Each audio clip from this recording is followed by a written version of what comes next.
সমাজের নেতা হওয়ার কথা ছিল, ইমাম শব্দের অর্থই নেতা। আজকে এমন অসংখ্য মসজিদের ইমাম মাস শেষে এতটুকুন পায় যে তার পরিবারে তার সন্তান, তার মা, তার বাবা, তার একটা ভাই বোনকে কাপড় কিনে দিবে, সেই টাকাটা পর্যন্ত ঈদে তার থাকে না।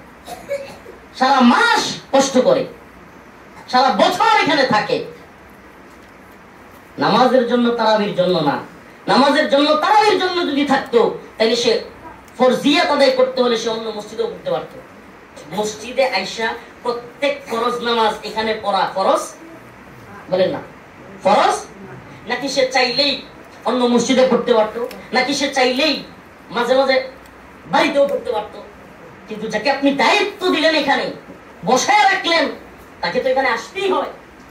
এই যে তাকে আসতেই হয়, অথচ এখানে পড়ে থাকে, সম্মানিত একটা পেশা, সম্মানিত একটা নাম, ইমাম, সমাজের ইমাম।